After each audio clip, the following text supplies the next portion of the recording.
अस्सलामुअलैकुम स्टूडेंट्स। आज का जो हमारा टॉपिक है बहुत ही इंपॉर्टेंट है और पेपर के हवाले से तो अगर आप बात करें तो अक्सर ऐसे सवाल शॉर्ट क्वेश्चन भी आते हैं, लॉन्ग भी आते हैं और एमसीक्यूज भी इनमें बहुत ज़्यादा आते हैं। तो टॉपिक का नेम है किरचॉफ रूल्स। किरचॉफ रूल्स को स्टडी करने से पहले हमें सिंपल सर्किट्स के बारे में पता होना चाहिए और कम्प्लेक्स सर्किट्स के बारे में पता होना चाहिए, क्योंकि जब हमारे पास सिंपल सर्किट्स यूज होते हैं तो हम ओहम लॉ यूज करते हैं, और अगर हमारे पास कम्प्लेक्स सर्किट हो तो हम ओहम लॉ यूज नहीं कर सकते, बल्कि क्या करेंगे, किरचॉफ लॉ को यूज करेंगे। तो उसके लिए सबसे पहले सिंपल सर्किट्स क्या होते हैं इसको देख लेते हैं, जिनमें ओहम लॉ यूज होता है। अगर आपके पास more than one resistance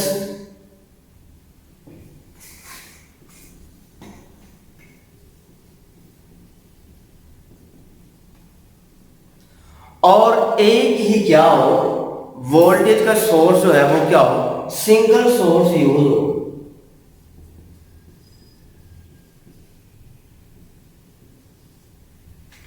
अगर हमारे पास सर्किट में एक या एक से ज्यादा रेजिस्टेंस हो, वो चाहे सीरीज में भी हो या पैरेलल हो, और उसके लिए हमारे पास क्या हो, एक ही बैटरी यूज हो, तो हम क्या करेंगे, हम सिंपल सर्किट से कहेंगे, और वो सिंपल सर्किट से हम क्या करेंगे, ओहम लॉ अप्लाई करेंगे और वहां से वोल्टेज, करंट और रेजिस्टेंस की वैल्यू फाइंड कर सकते। जैसे मैं डायग्राम बनाऊंगा,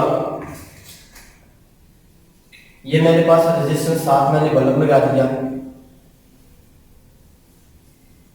बैटरी लगा दी और स्विच लगा दी। मेरे पास ये सिंपल सर्किट है। इस सिंपल सर्किट को जब मैं स्विच ऑन करूंगा, करंट चलेगा पॉजिटिव से नेगेटिव की तरफ, बल्ब आपका रोशन होगा। आप आसानी के साथ यहां से V=IR ओहम लॉ के मुताबिक यहाँ से वोल्टेज, करंट और रेजिस्टेंस की वैल्यू को फाइंड कर सकते हैं, और हम रेजिस्टेंस को सीरीज में भी जोड़ सकते हैं और पैरेलल भी जोड़ सकते हैं। ये हमारा सिंपल सर्किट है। नेक्स्ट हम बात करेंगे कॉम्प्लेक्स सर्किट की।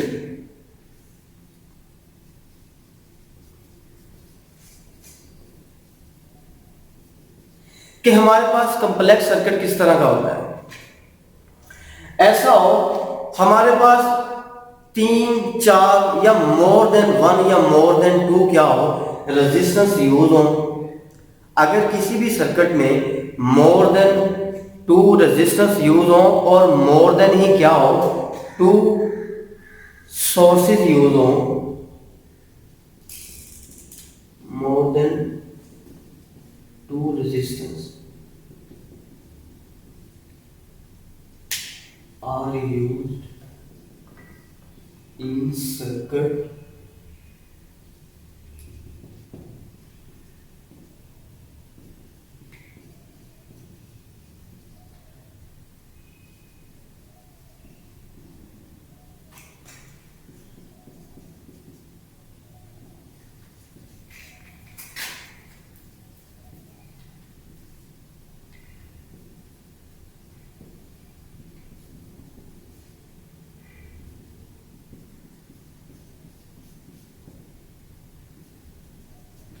अगर ऐसा हो कि हमारे पास सिंगल सोर्स यूज हो, तो मैंने बात की थी कि हमारे पास सिंपल सर्किट है। अब मैंने बात कर रहा हूं कि मेरे पास क्या हो, मोर देन रेजिस्टेंस हो और मोर देन ही क्या हो, मेरे पास वोल्टेज के लिए बैटरी लगाई जाए या सोर्स लगाए हो आपने, तो फिर उसके लिए हम ओहम लॉ यूज नहीं करते, बल्कि वहां से वोल्टेज और करंट की वैल्यू फाइंड करने के लिए हम किरचॉफ रूल को इस्तेमाल करेंगे। जैसे मैं आपको दिखाता हूं, मेरे पास ये कोई सर्किट है,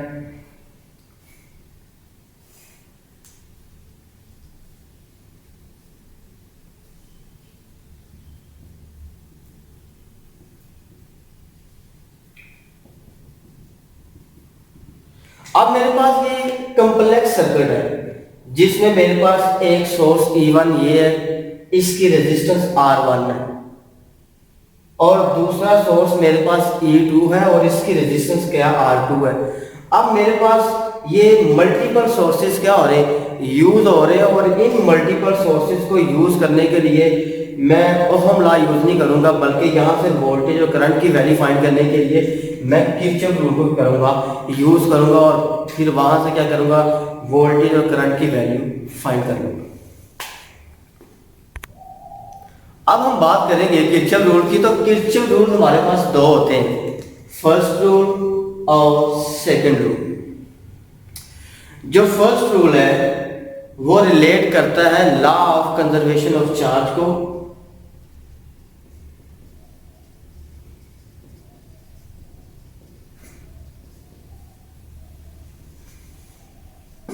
और जो हमारे पास सेकंड रूल है वो रिलेट करेगा law of conservation of energy को।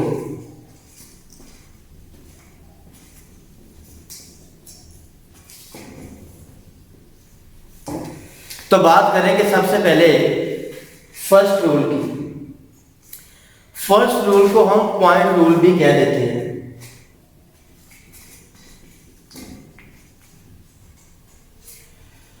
तो डेफिनेशन है sum of all the current meeting at a point must be equal to zero, कि जितना भी करंट है किसी पॉइंट में इन हो रहा है और फिर इन होने के बाद क्या है, आउट हो रहा है, और दोनों का अगर आप सम लेते हैं तो हमारे पास टोटल क्या आ जाता है, जीरो आ जाता है, जिसको हम sigma I equal to zero लिख लेते हैं।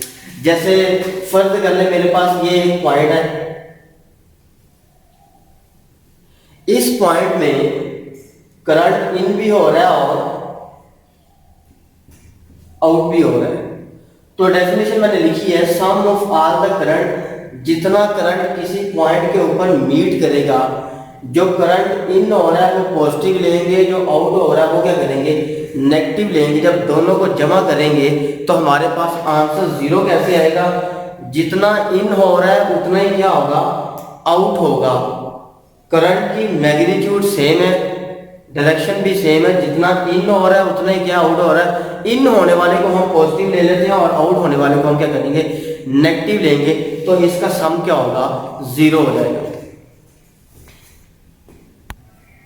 तो फर्स्ट लॉ की बात कर रहे हैं, डेफिनेशन हम कर चुके हैं, अब हम करेंगे इसके डायग्राम को देखते हैं। अब डायग्राम में मेरे पास ये सिंपल सर्किट नहीं है, ये कॉम्प्लेक्स सर्किट है। इस सर्किट में मेरे पास 4 रेजिस्टेंस है, R1, R2, R3 और R4, और इसमें से गुजरने वाला करंट I1 है रेजिस्टेंस R1 में से, और रेजिस्टेंस R2 में से गुजरने वाला करंट जो है वो I2 है, रेजिस्टेंस R3 में से गुजरने वाला करंट I3 है, और रेजिस्टेंस R4 में से गुजरने वाला करंट I4 है। तो मैंने बात की थी कि जितना करंट किसी पॉइंट में इन होता है उतना ही क्या होता है, आउट होगा। तो हम लिख देते हैं sum of all the current must be equal to zero, या that is equal to zero. Circuit में हमारे पास आपको बता चुके हैं 4 रेजिस्टेंस है, R1, R2, R3 और R4, सबका करंट I1, I2, I3 और R4। अब हमने यहां से इसकी इक्वेशन लिखनी है। मैंने आपको बताया कि जो करंट इन हो रहा होता है उसे हम पॉजिटिव लिखते हैं, जो आउट हो रहा है उसे हम क्या करते हैं, नेगेटिव लिखते हैं। तो लिखेंगे I1 प्लस दूसरा करंट I2 प्लस साथ क्या करेंगे, माइनस लिखेंगे, जो आउट हो रहा है वो क्या है, I3 प्लस फिर माइनस क्या होगा, I4 इक्वल टू जीरो। इसलिए लिखा है कि sum of all the current must be equal to zero, जो किसी पॉइंट से गुजर रहा है सारे का सम क्या होता है, जीरो, इसलिए मैंने जीरो लिखा है। तो इसको सॉल्व करते हैं, I1 plus I2 plus minus minus plus minus minus, that is equal to zero. ये माइनस का इधर आ गया,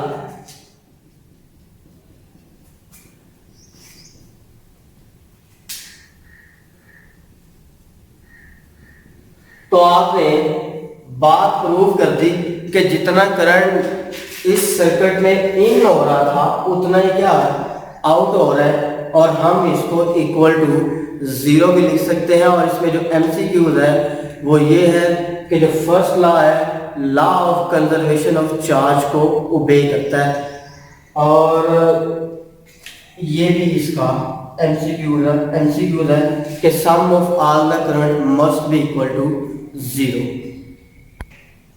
सेकंड रूल को एक्सप्लेन करने से पहले हमें चंद बातों का पता होना बहुत जरूरी है।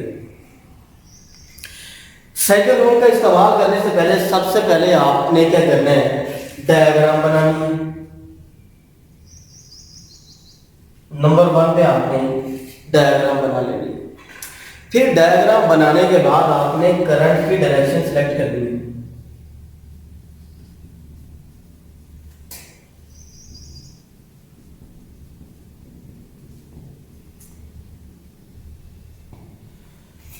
फिर आपने ये करना है, अगर आप लो पोटेंशियल से हाई की तरफ मूव करते हैं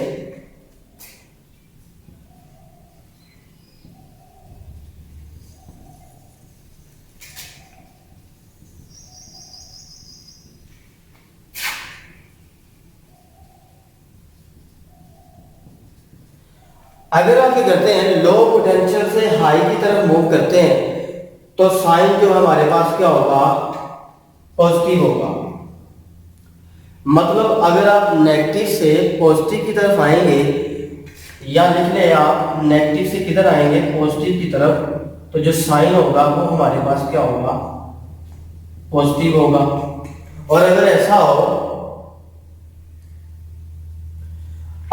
हो कि जिधर आपका करंट है उधर ही आपकी रेजिस्टेंस हो, या रेजिस्टेंस और करंट क्या हो, सेम डायरेक्शन में हो, तो फिर भी हमारे पास जो साइन है वो क्या होगा, नेगेटिव होगा। If the current and resistance are in same direction,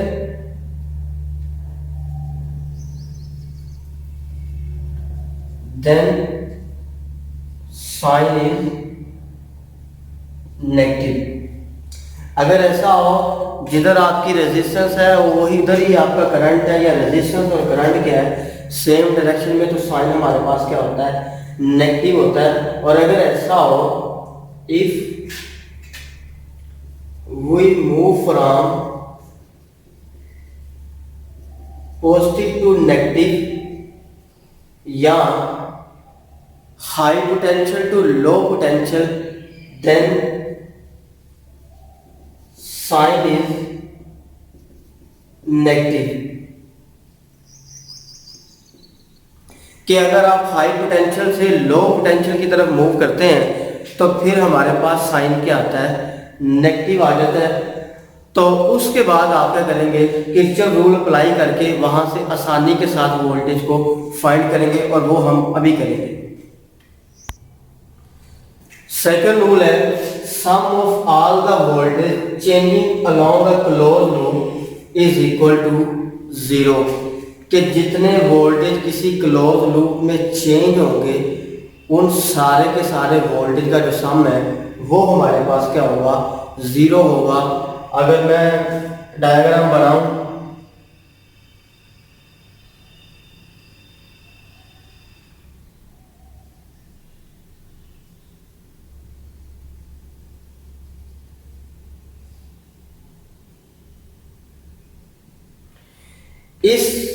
ये जो मेरे पास डायग्राम है, इस डायग्राम में जितने भी वोल्टेज यहाँ से लेके यहाँ तक चेंज होंगे उन सारे के सारे का जो सम होगा वो हमारे पास क्या होगा, इक्वल टू 0। या हम लिख सकते हैं sum of all the voltage changing along a close loop. इस क्लोज लूप में जितने भी वोल्टेज चेंज हो रहे हैं उन सब का सम क्या है, 0 है।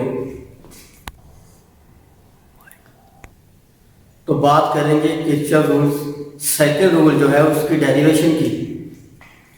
उसके लिए मेरे पास जो डायग्राम है, डायग्राम में कॉम्प्लेक्स सर्किट यूज हुआ है और मल्टीपल सोर्सेज यूज हुए हैं, और मेरे पास रेजिस्टेंस भी मल्टीपल है। E1 सोर्स है, फिर रेजिस्टेंस R1 है, फिर A2 सोर्स है और फिर रेजिस्टेंस क्या R2 है। नेगेटिव से पॉजिटिव बैटरी है और इधर भी नेगेटिव से पॉजिटिव क्या है बैटरी है। तो रूल अप्लाई करने से पहले आपको पहले का मेथड बता चुका हूँ कि अगर आप लो से हाई पे आते हैं तो हमारे पास साइन पॉजिटिव आएगा, जिधर आपका करंट है उधर रेजिस्टेंस है, साइन आपके पास क्या होगा नेगेटिव आएगा। अगर आप पॉजिटिव से नेगेटिव पे आते हैं, हाई से लो पे आते हैं यार, तो साइन आपका नेगेटिव आएगा। जिधर आपका करंट है उधर रेजिस्टेंस है, साइन आपका क्या आ जाएगा नेगेटिव आ जाएगा। अब हमने करंट की डायरेक्शन सेलेक्ट करनी है, डायग्राम तो हमने बना ली। अब हमने सेकंड में करंट की डायरेक्शन सेलेक्ट करनी है। फर्ज करने के करंट इस सर्किट में एंटी क्लॉकवाइज चल रहा है, इस सर्किट में करंट एंटी क्लॉकवाइज चल रहा है और फिर मैंने एंटी क्लॉकवाइज मूव करते हुए बात प्रूव करनी है कि sum of all the voltage changes along a close circuit must be equal to 0। इसको मैंने प्रूव करना है। तो शुरू करते हैं। मैंने बात की थी कि अगर आप लो से हाई पे आते हैं, साइन आपका पॉजिटिव आता है, तो फार्मूला आपने पढ़ा था W is equal to delta Q V। और आप जानते हैं हम EMF में V को हम लिखते हैं E। यहां मैं पहले इधर से चल रहा हूं एंटी क्लॉकवाइज, जब मैं नेगेटिव से पॉजिटिव पे आऊंगा या लो से हाई पे आऊंगा, साइन मेरे पास आ गया पॉजिटिव, ना भी लिखे तो पॉजिटिव ही होता है। अब इस V की जगह पे मैं सोर्स मेरे पास क्या है E1, आप सोर्स E1 लिख देंगे। आपने W1 क्या किया फाइंड कर लिया। इसके साथ आप 1 भी लिख सकते हैं। मेन फार्मूला लिखा, उसके बाद पहले से की बात कर रहे हैं तो मैंने 1 लिख दिया था। अब हम बात करेंगे यहां पे आ गए। अब आप इसको क्रॉस करके यहां आ गए। अब जिधर हमारा करंट है इसमें से पास होने वाला रेजिस्टेंस 1 में से पास होने वाला करंट I1 है, तो जिधर हमारा करंट है उधर ही हमारी रेजिस्टेंस है, साइन क्या आ जाता है नेगेटिव आ जाएगा। नेगेटिव आ गया डेल्टा क्यू V। अब यहां पे मेरे पास वर्क 2 होगा।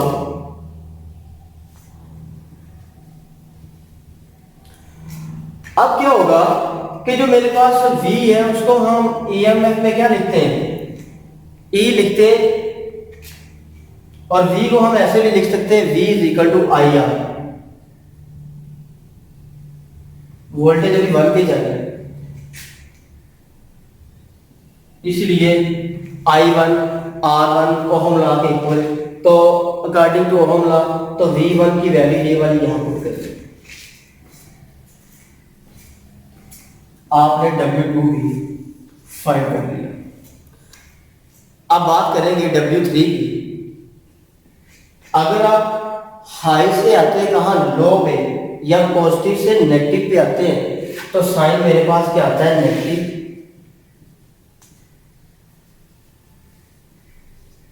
अब मैं सोर्स 2 पे आ गया हूं, या V2 भी वोल्टेज V2 भी कह सकते हैं, और V को हम क्या लिखते हैं E लिखते हैं, लिहाजा E2 लिख देंगे। तो आपने क्या किया 3 वाले हिस्से को भी कर लिए। अब हम बात करेंगे 4 वाला जो हमारे पास लास्ट है। अब आप यहां से चलते चलते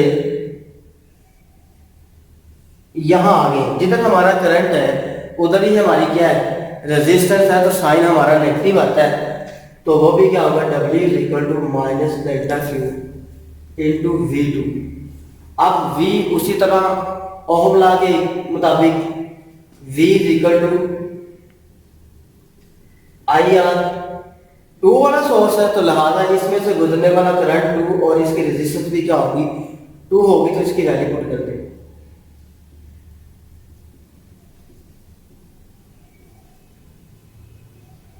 तो आपने क्या किया, क्लोज लूप में मूव करके आप अगेन पहले वाली जगह पे आ गए। अब हम इन सबको क्या करेंगे, जमा करेंगे। अब हम क्या करेंगे, इन सारे के सारे जो हमारे पास वर्क 1 2 3 4 इन सबको करेंगे, जमा करेंगे। तो लिख सकते हैं sum of all the voltage must be equal to 0। तो मेरे पास सारे के सारे जब मैं वर्क को करूंगा इक्वल टू 0 करूंगा तो मेरे पास आंसर निकल आएगा। तो मैं लिख सकता हूं पहला वर्ग W1 plus 2 plus 3 plus 4 that is equal to 0। अब मेरे पास 1 वाले वर्ग की वैल्यू क्या है, ये है डेल्टा क्यू E1 प्लस दूसरे की मेरे पास वैल्यू क्या है, minus delta Q I1 R1 plus, अब कि मैं 3 वाली में लिखूंगा minus delta Q E2 plus, फिर मैं करूंगा 3 वाले की लिखूंगा, 3 मेरे पास 3 मैं लिख सकता हूं, 4 वाली लिखूंगा माइनस डेल्टा क्यू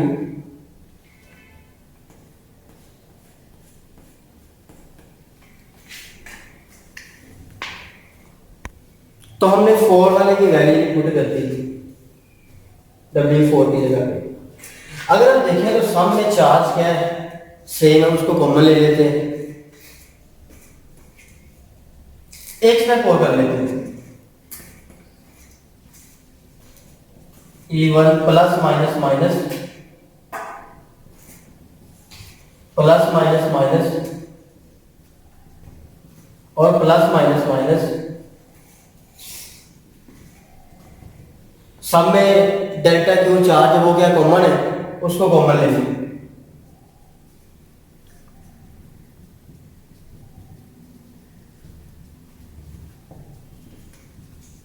तो आपने क्या किया, डेल्टा क्यू चार्ज को कॉमन ले लिया, ये डेल्टा क्यू मल्टीप्लाई इधर आ गई,